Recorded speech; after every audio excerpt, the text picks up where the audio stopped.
Assalamu alaikum wa rahmatullahi wa barakatuh. Ahlan wa sahlan wa marhaban bikum. Welcome to another edition of the Sulaimaan Ravat show. We are coming to you live this Friday evening from our studios here in Sunny Hill, Johannesburg. And today the topic of discussion is Muslim burials in the midst of this pandemic. We know death is a reality. The Quran tells us, كُلُّ نَفْسٍ ذَائِقَةُ الْمَوْتِ, that every soul shall taste death. In Arabic they say, Al-Mawtu Ka'sun kullu nafsin sharibuhu, that death is a cup from which every person needs to drink. Wal-Mawtu Babun kullu nafsin dakhiluhu, that death is a door through which every person needs to move and every person will have to enter through the door. So we learn from this that death is inevitable and Allah has created excuses. In reality, everybody comes for a stipulated period of time. الَّذِي خَلَقَ الْمَوْتَ وَالْحَيَاةَ. Allah says, I've created death and life. Interestingly, Allah mentions death before life in the sequence there in Surah Al-Mulk. لِيَبْلُوَكُمْ أَيُّكُمْ أَحْسَنُ عَمَلًا, to test and to see who of you will do the best of deeds. Not necessarily the most of deeds, but quality above quantity, ikhlas, sincerity. And in different places of the Quran, Allah Tabaraka wa Ta'ala tells Nabi Sallallahu Alaihi Wasallam to tell the Meccans, tell the polytheists that إِنَّكَ مَيِّتٌ وَإِنَّهُمْ مَيِّتُونَ, that you will die. Even the Prophet Sallallahu Alaihi Wasallam, the greatest of Allah's creation, has to die, but they also have to die. Death is that one thing upon which there is total consensus throughout the period of time and in the future as well. No one will be able to have a difference of opinion as to the reality of death. Yeah, what happens after death? There's different beliefs, there is difference of opinion. But in this world where we disagree on everything and there's differing views on everything, the one thing on which there's absolute unanimity, nobody can deny it, is that death is a reality. And no matter who you are and what you have and what you can achieve and what you have achieved and all of those kind of things, death will come knocking, and as Muslims we believe on its stipulated time. إِذَا جَاءَ أَجَلُهُمْ لَا يَسْتَأْخِرُونَ سَاعَةً وَلَا يَسْتَقْدِمُونَ, that when it's the stipulated time, there won't be a second delay, nor will it come a second in advance. It comes exactly on its time. Exactly on its time. Right, so that is the reality of it, and we as Muslims believe in that, right? There's no two ways about it. But at the same time, as much as we say Allah Tabaraka wa Ta'ala creates excuses, some people die from cancer, some people die in a car accident, some people die from a shooting, but we live in a world of asbab, we live in a world of means, where we can take preventative measures, where we can take precautions, because we don't know what is decreed for us, and that is the sunnah and the system of Rasulullah Sallallahu Alaihi Wasallam, and that is the system that Allah Tabaraka wa Ta'ala has put in place. So you don't say, well, I'll drive recklessly, because, well, if it's meant to me, for me to meet up an accident and die, it's going to happen. I live recklessly. So if I get a heart attack, I get a heart attack. I won't take Islam does not advocate that. Not only doesn't it advocate that, it prohibits that. You have to take all precautions that are within your control, but ultimately you've got to know, with or without precautions, death will come at its stipulated time in a manner known to the wisdom to Allah and as per the decree of Allah Tabaraka wa Ta'ala. Having said that, this pandemic has created certain challenges when it comes to those who pass away from the virus. Those who are positive with COVID-19 or the coronavirus, whatever you want to refer to it as, it's not burial as normal. That's for sure. And that's why today we're dedicating the program to discussing, what's happening at ground level, what are the challenges, what are the rules, what are the regulations. Now, my guest in studio with us this evening is Muhammad Kaji. He's with CIT. He's also with the Fordsburg Muslim Youth Organization, and he's the chairperson of the South African Muslim Burial Council. So he's quite actively involved when it comes to burials. Muhammad, assalamu alaikum wa rahmatullahi wa barakatuh, and welcome to the program. Wa alaikum salam wa rahmatullahi wa barakatuh, Moulana, to you and the viewers of ITV. Jazakallah for having me. Busy and I suppose a very challenging period. Definitely, I think burial organizations across South Africa today, we've come across COVID-19 itself, and it's a worldwide pandemic that has happened. And I think from the burial associations throughout South Africa, our organization itself also, we've taken the necessary precautions currently. We didn't wait for COVID-19 to actually come about into South Africa, but we basically took about coming into the entire process of COVID-19 happening in South Africa itself. And basically what was happening is, as it started coming into South Africa with the lockdown periods coming into place and whatever, we then had discussions at various levels, consulting with doctors at different levels about the pandemic, various ulama also coming into place on methods of burial and certain issues. And then also coming into aspects that we've taken on board was the various health regulations that had to come into place, the different burial methods that needed to take place as well. And obviously then taking into consideration that we actually had interaction with brothers from the UK and various other areas where the pandemic rose in Muslim burials at a rapid rate itself. So we went into those discussions and we came into levels of agreement between burial organizations on how to proceed when a COVID-19 death comes into place. I think certain burial organizations then went forward, like our organization, where we set up task teams within our organization to basically then say if we had a COVID death, how to deal with it from the collection at the hospital to the collection at a home facility itself also. Yeah, so, you know, if we go back to middle to late March, we get the first case of a positive person in South Africa. Then there's all the talk of the process starting. Then we have the lockdown proper starting from, you know, around just before the end of March, beginning of April.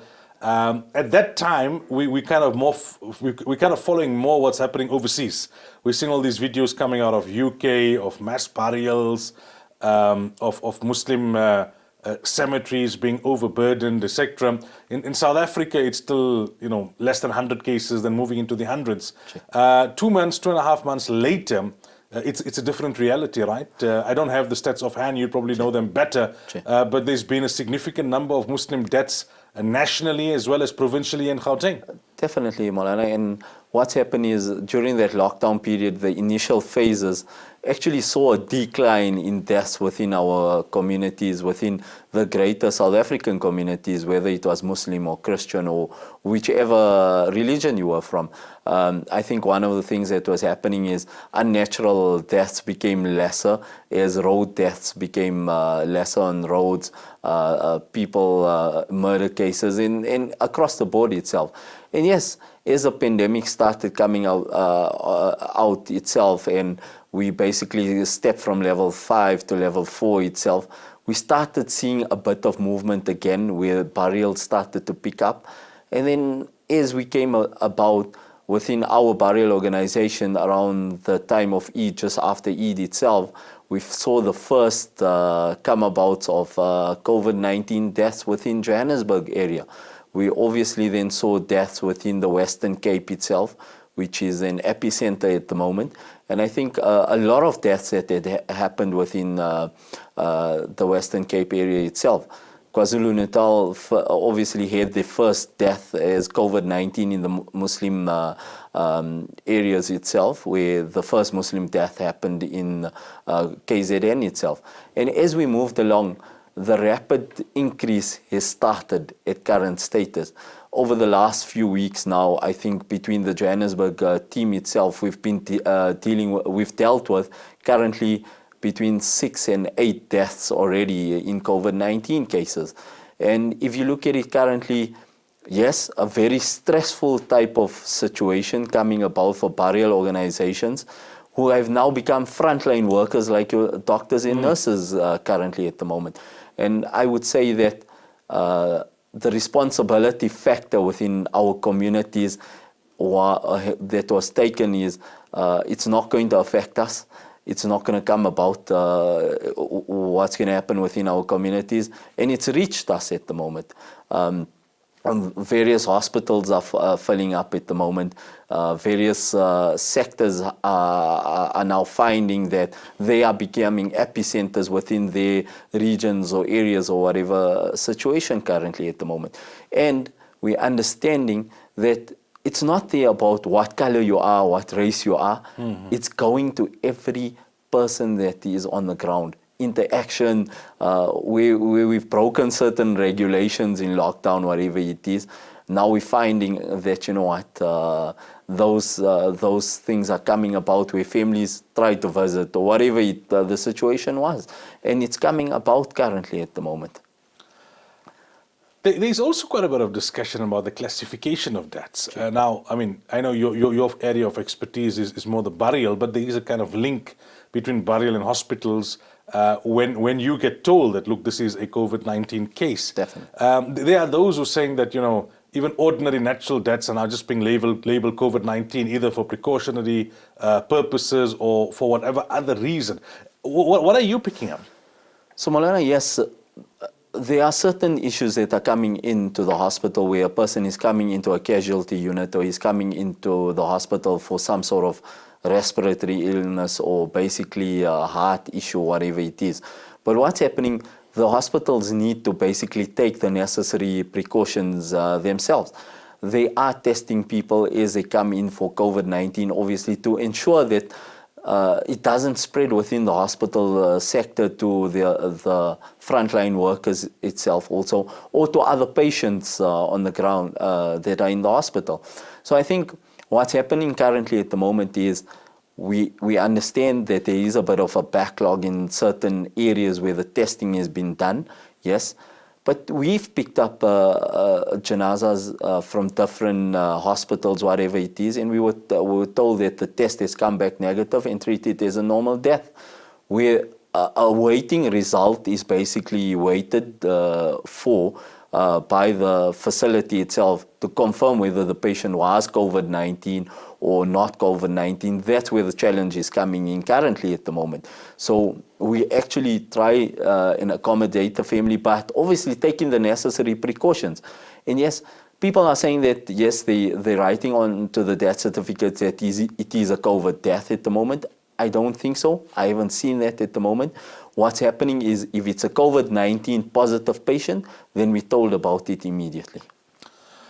All right, time for us to take a break. When we come back, inshallah, we continue the discussion about burials in the midst of the COVID-19 pandemic.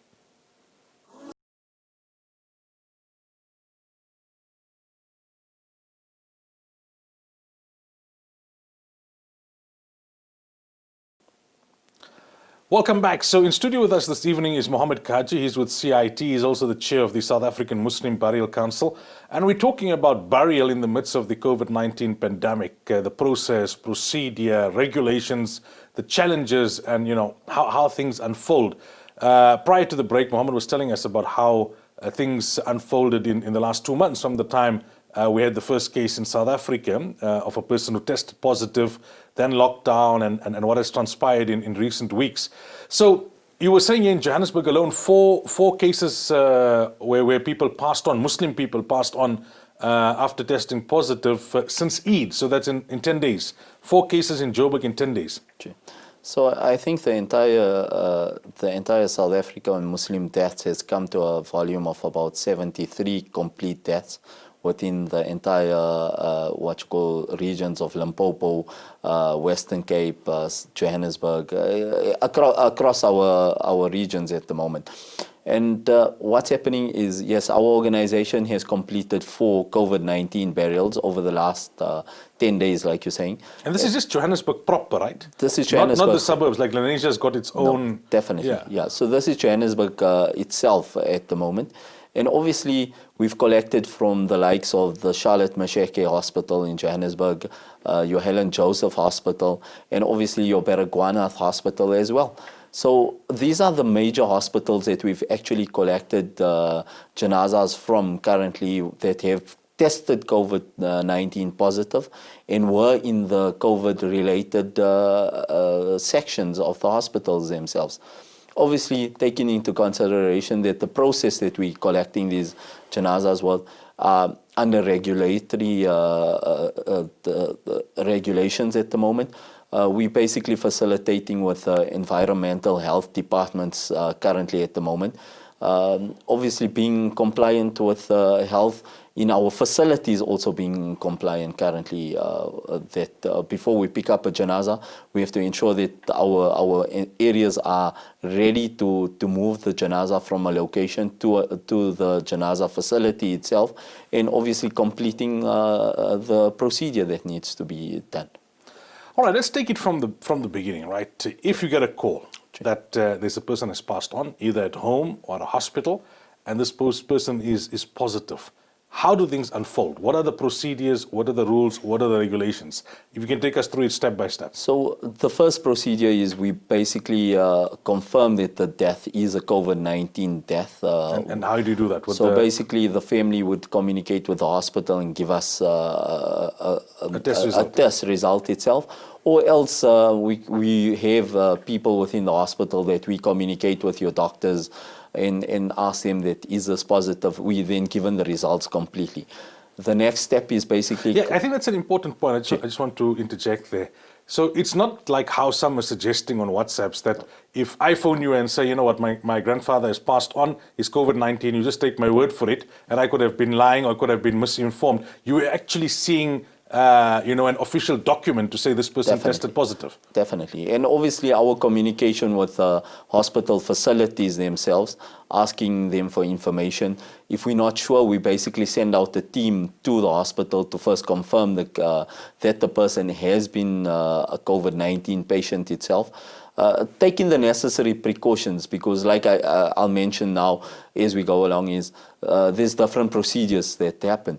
We then get all of the departments of environmental health itself, and obviously calling on your the National Institute for Communicable Diseases at the moment, and basically taking it forward from there.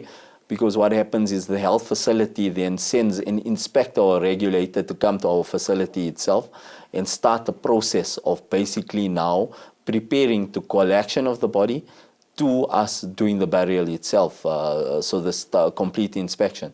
Once we've confirmed that it's a COVID-19 death, then obviously members of our task team are taken out. We basically meet at the facility first, and basically then go into the entire process of completing the donning and donning of your PPE, which is your complete gear that needs to be put on. Basically coming with a proper, they call it a 5 and 6 suit coverall. It's the entire. Tell us more about this. What does it entail? We see some pictures, but I mean, is it uncomfortable? Is it heavy? It looks like a space suit. It's a space suit, Moulana. So you basically sweat in there. It's something that's basically a fluid-resistant suit that you're basically putting on. Obviously, putting on a hairnet itself, gumboots, the different gloves, 2 pairs of gloves over the hands, a respiratory mask like you find in those space programs. You have those type of, and your basic goggles themselves as well. So these are all... But what does a suit like that cost? Moulana, so those suits range from anything from 250 to 300 and upwards. Okay. So basically those suits then completely, we use certain equipment that are reusable as well, but obviously the disinfecting processes take place after using certain of the equipment. Once we've geared up, we basically then do a screening process before we leave. That's very important. That means we do screening of ourselves. For example, like they mentioned, is checking whether you have a cough or flu or throat, whatever it is, and obviously doing a temperature check as well. We then log this into an entire thing. Obviously then also preparing a document for health on the process of collection from the hospital to the facility, proceeding from there directly to the cemetery itself, and not even going to the house currently at the moment for COVID-19 deaths. So we basically then take it into consideration once this process is completed of preparing all the equipment. We would then go to the facility, collect the janaza, and then come back to our facility. All this is done under regulatory body of the health inspector being in our presence and checking the entire process that we are undertaking. The health inspector would come as far as us going to the burial site itself, ensuring that even after us completing the janaza, that means our PPE suiting is only removed once we have placed the janaza into the grave itself and started closing. That's only after we've closed the grave, then our PPE suiting is removed. So you go to the facility, you suit up, you go to the hospital or to the house, you pick up the body. Do you do ghusl? Proper ghusl? We basically complete a ghusl on the janaza. Some were suggesting you're only allowed to do a tayammum. Today, we've come into the effects where your complete PPE suiting is available, obviously taking the necessary precautions on the stuff and making sure that we are kitted correctly.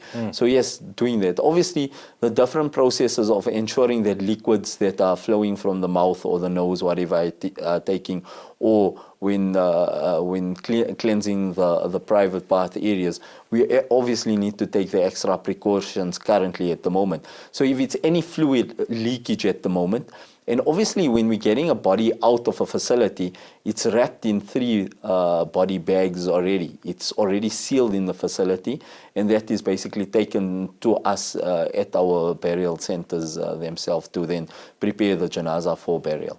Now, in terms of the burial, do you still just is the body only in the normal coffin, or is there an additional kind of material on top of that? So basically what happens is we basically, after putting on the coffin, then basically the body bags have to be put back onto the body itself and basically sealed again and then transported to your cemetery location. And is the body buried with those body bags? Yes, it is. And at the cemetery, are you then allowed to go yourself into the grave, or is it the others that come and do it? Are you allowed to put the soil? So currently at the moment is the people, personnel from the COVID-19 task team will basically go into the grave and place the janaza, close up the entire grave site itself, and obviously then start filling up the sand, and obviously then family members are allowed to basically come to the janaza to assist in throwing sand. Obviously, regulatory wise at the moment, our current regulation stipulates that a 50 regulation is allowed at the cemetery as well. We obviously have to screen the members of the family also coming to the cemetery itself. So we have to do a screening procedure where the registers of that screening procedure are then submitted to health as well.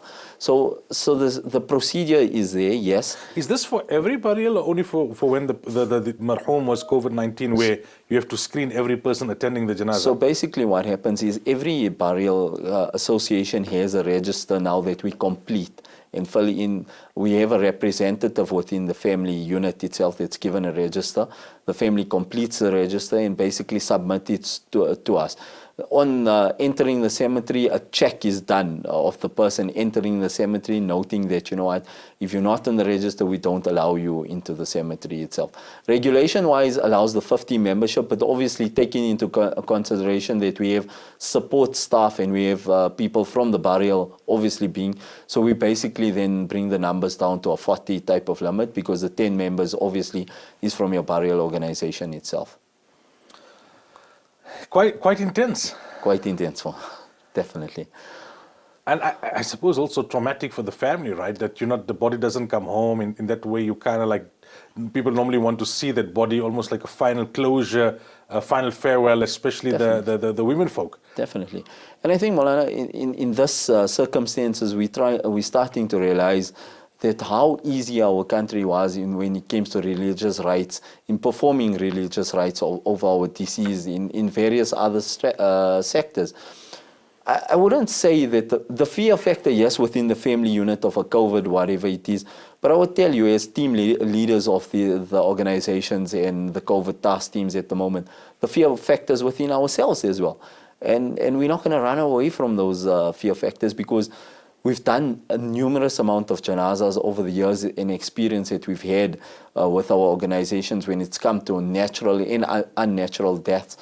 But when it's come to COVID-19 at the moment, yes, definitely the fear factors are within us as burial organizations.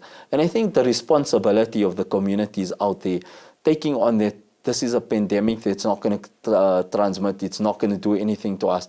I think those realizations need to come back to our communities in understanding that this is rife in South Africa at the moment. The numbers are climbing like we can't understand at the moment.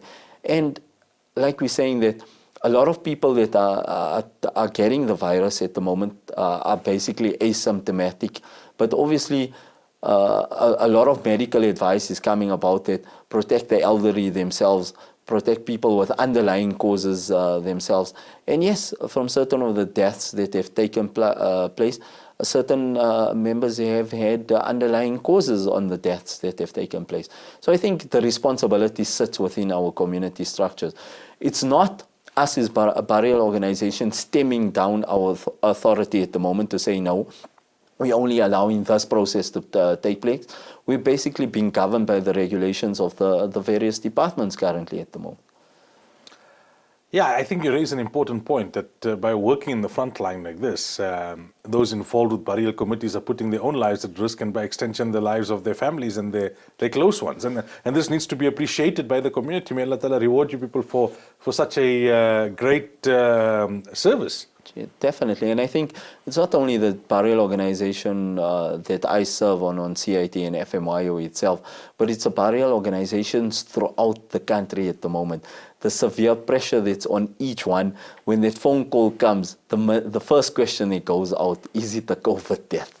And I think those realities have already sunk into our burial associations. I think the most important thing, chairing the board of the Islamic Burial Council of Gauteng itself and surroundings, we've networked well, Moulana, and we've set up task teams with the greater Johannesburg areas itself where we receive more deaths than the outer lying areas.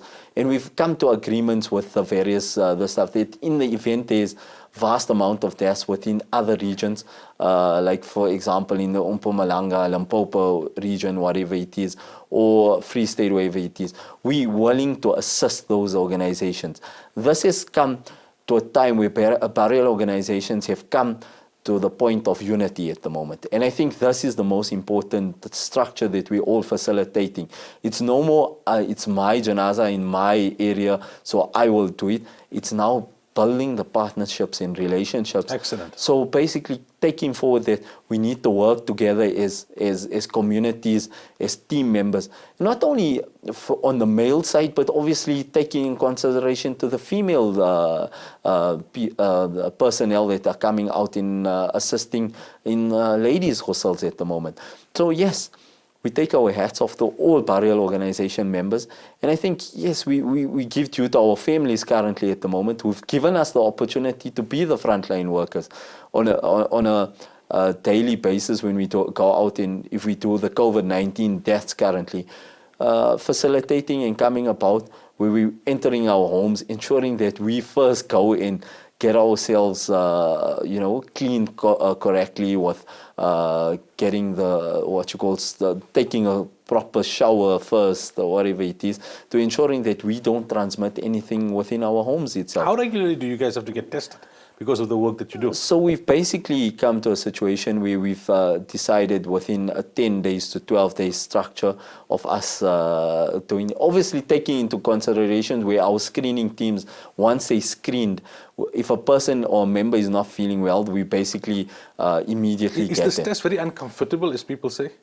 Moulana, so I've done the test and it's really uncomfortable. So a swab test of basically inserting a long swab through the nostril area going right up itself. So yeah, it is. Are you finding your normal group of volunteers shrinking? People kind of becoming wary of volunteering under these circumstances with burial proceedings? I think the fear factors are there in various organizations, but I would say within our organization itself, we've found that our team members have acknowledged that the necessity or the help to the greater Muslim community is needed. And I think they are risking their lives to a certain effect also dealing with COVID mayors. I wouldn't say that our organizations have started shrinking, but I think we have basically come to a point and said to members, if you are fearful in assisting currently at the moment, it's not like taking you off the register completely, but we have to respect them, respect their homes, respect some members have underlying conditions as well. Certain burial members in our organizations have underlying conditions, so we have to respect those type of situations. I think most importantly at the moment, and the respect factor comes within your home itself. If your wife has to tell you, you know what, I don't want you to deal with a COVID death, then we respect those type of situations currently also. All right, time for us to take a break again. When we come back, inshallah, we continue the discussion.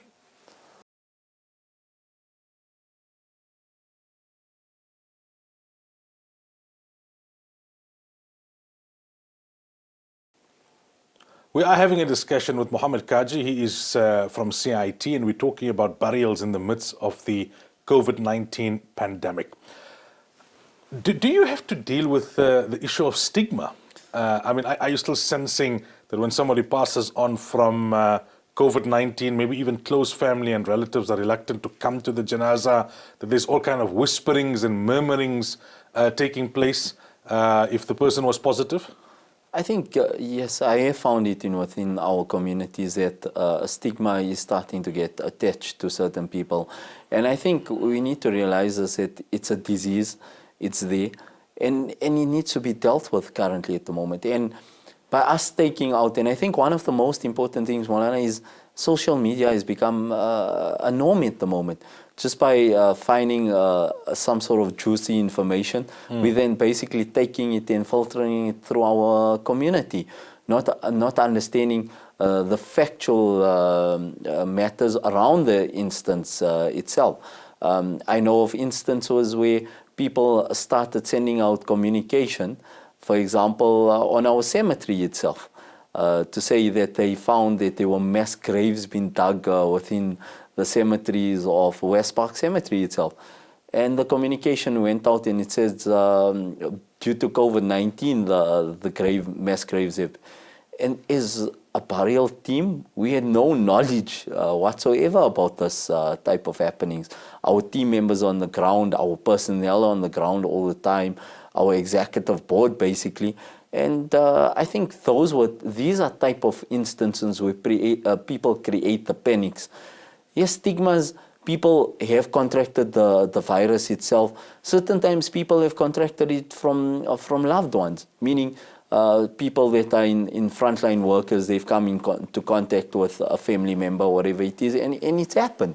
So I don't think it should be where we basically stigmatize that person or we bring it about that this person has done something incorrect.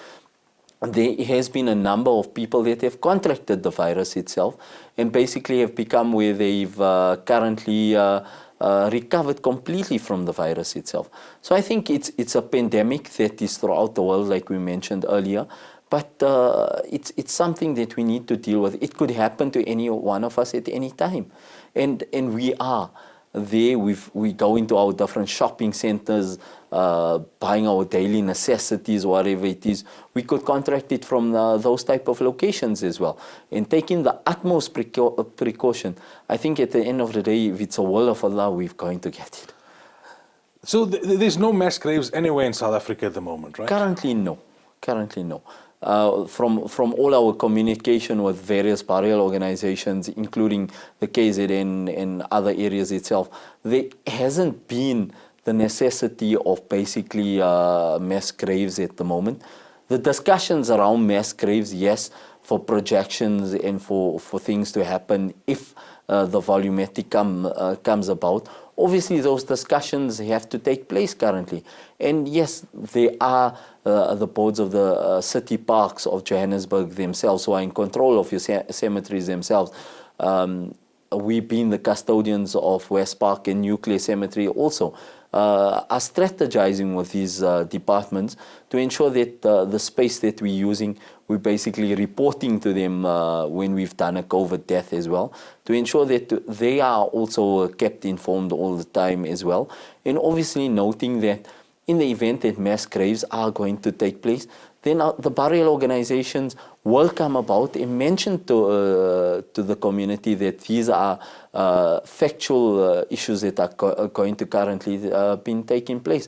And Moulana, I think it's basically for us as Muslim communities at the moment, to come to reality that this is currently happening in our communities. It hasn't only touched other religions, but it is now in the Muslim community of South Africa.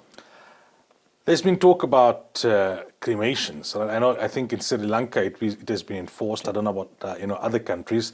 No talk about that in South Africa at the moment. Currently, no talks about cremations whatsoever. Obviously, come into concepts of mass graves like we discussed now. Those are things that are in discussions which haven't taken place because the necessity is not there. We take into consideration that South Africa's laws in going into religious rights, obviously within the Muslim community itself, that we have certain religious beliefs and rights that we need to basically take on. We've been respected for that currently. And I think we have voiced ourselves at cremations many years ago, that we have voiced ourselves that cremations is not part of our religion and we wouldn't go to a cremation type of level. The authorities within our sectors, within government, have listened to us and are in continuous engagement with us across the various sectors or various issues that arise. How have you found government and the relevant authorities, during this process? There are different perceptions out there. There are those who say that government is being overly strict and unnecessarily technical, and then there's a kind of a counter narrative saying that they're being fairly reasonable and understanding of religious rights and religious practices. In the context of this situation, there are certain things that just need to be done, but as far as possible, they are trying to accommodate religious practices. Definitely, and I think I would tell you from the instances that we've basically communicated with the health department at late hours of the afternoon itself. We then got an inspector out within an hour or so of basically coming out to our facility, who then spent time with us till the completion, till 8, 9 o'clock at night. So I think they have been reasonable to us. Our current discussions previously with him, where they engaged with the Muslim community when it came to unnatural deaths, regarding your forensics units and your deaths coming out of there. So our engagement has been where we've basically created unity within our organizations, voicing ourselves together to government, which has made it easier for us to do the different types of processes. And yes, different areas, different municipalities have different criteria to follow. So there are certain criteria where the Johannesburg region won't be following, but the KZN region might be following. That's obviously because of the different sectors of municipalities that they have. I would say that our authorities within our parks boards, our health departments at the moment, our forensics unit, I think we've done well as a Muslim community to voice ourselves as a united body under the various structures. And I think we basically found that by uniting ourselves and voicing ourselves in a way, we've got productive work done out. What's on the table? What's being discussed? What's the predictions? What are you people preparing for? So on various types of deaths currently at the moment, we taking precaution necessary in every type of sector at the moment. So even if it's a non-COVID death at the moment, understanding that our teams are walking through houses at the moment that might have a natural death, but we don't know within their family structure who's contracted COVID. So we're taking the necessary precautions. We basically also in discussions with the various authorities in the event. We have basically started stemming down in the event of mass burials that need to take place, how to basically bring all our burial organizations together and how to unite and work forward towards the mass burials itself. Well, I just want to reiterate again what I said earlier on, that we have to compliment all those who are doing this kind of service, putting themselves in the front line to ensure that Muslim people who pass on from the virus, or Muslim people who pass on from other causes, but during the whole process in the midst of this breakout of the pandemic, is definitely something which is noble. It's something which requires a lot of courage, a lot of dedication. It's a very selfless thing. May Allah Ta'ala reward you people. May Allah Ta'ala protect you people. And indeed, what you're doing is exemplary, and you have all of our du'as and the best of wishes. And let's hope all works out well, inshallah. Inshallah, definitely. And I think I think this is a time that our Muslim community should realize the burial organization members out in the country, to give them their dues, Moulana, currently. Yeah. Respect their views, respect what they're telling you currently, and operate within their structures itself. And like they've united together, unite with them, basically giving them just the courage to continue in doing this. Inshallah, we make dua that Allah doesn't take us to the volumetric at the moment, so we don't go to that mass grave situation. But yes, it's rife in our communities. Let's take the responsible steps within every sector, whether it's business, whether it's in our masajids, our madrasas, wherever it is. We need to take the realistic steps to ensuring that we are responsible while this pandemic is going on. Waman, shukran so much for your time this evening. We really appreciate it. Ameen. Assalamu alaikum wa rahmatullahi wa barakatuh. Wa alaikum salam wa rahmatullahi wa barakatuh. While we take a final break, when we come back, we move towards a wrap.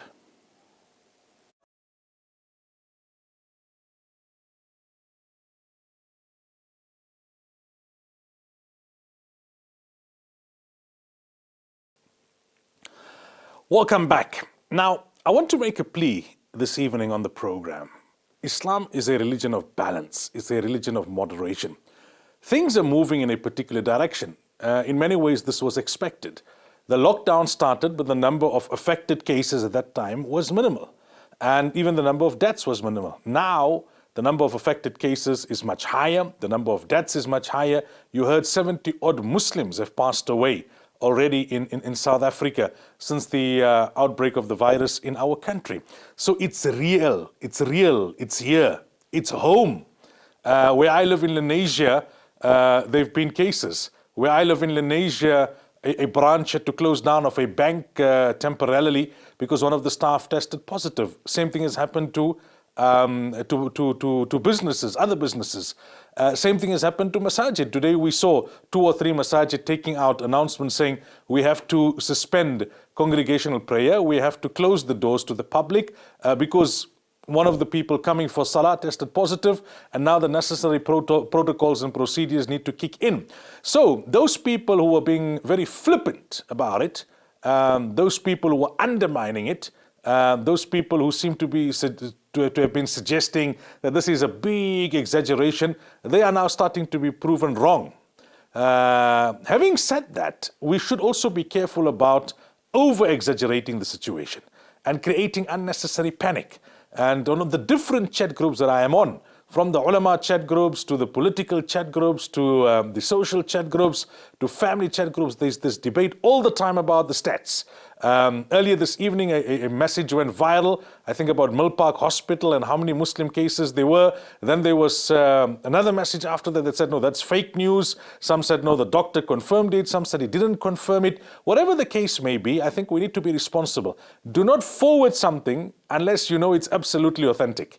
Because you may be thinking, I'm just forwarding it to one person, I'm just forwarding it to my family chat. One person in that group thinks I'm just forwarding it to one person, and things go viral. Sometimes when it goes viral, the context is lost. Certain things are truthful in a particular context, but may not come across as truthful in a different context, and it creates a lot of confusion. Personally, I avoid all of these debates about stats and how many in ICU and how many not and how many. It's a reality. We heard here from Mohammed that 4 people have passed on and they were COVID positive in Johannesburg alone since Eid. And that is not the other outlying suburbs, Lenasia, Saprit and Roshni and Azadville and Benoni. And we've seen masajid open on Monday and already a number of them have closed. So don't underestimate the situation. Don't exaggerate the situation. Find the balance. Don't create unnecessary panic. Don't become overly pessimistic. It is what it is. but we can overcome it.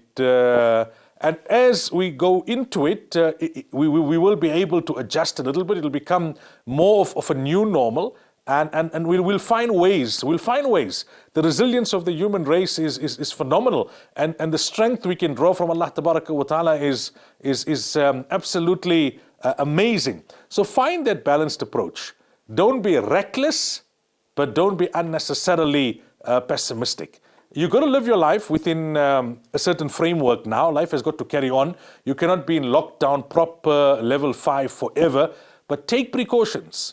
Don't let your guard down. In the end, everything comes from Allah. You can take all the precautions and it can still happen. You can take no precautions and nothing can happen. But the system and the sunnah of Rasulullah sallallahu alaihi wasallam is that you take all precautions that are within your control. So take the precautions.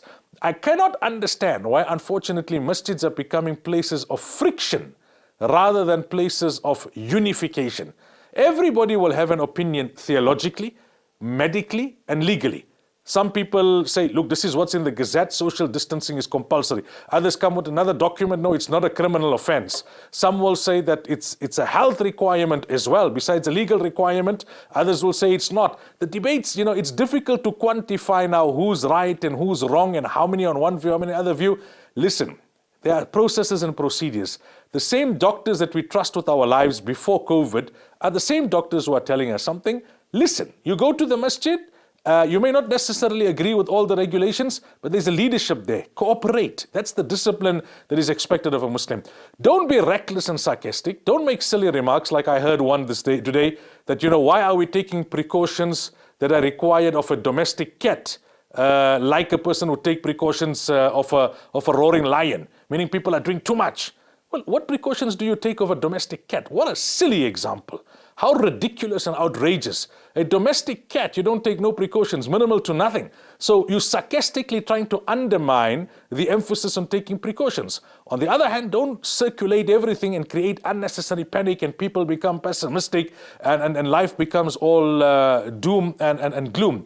Again, I'm saying don't forward unless verified. We have existing leadership structures, mainstream leadership structures. You don't have to agree with everything. You can have your degree of skepticism, but as Muslims, we need to show discipline. I think it's a travesty. It's an absolute travesty how this virus has united all other groupings, all other communities, and how it has disunited us. May Allah have mercy on us. But look, in the end of the day, we can sit and moan and groan and analyze why things are happening and who's to blame. But ask yourself the question, am I doing the right thing?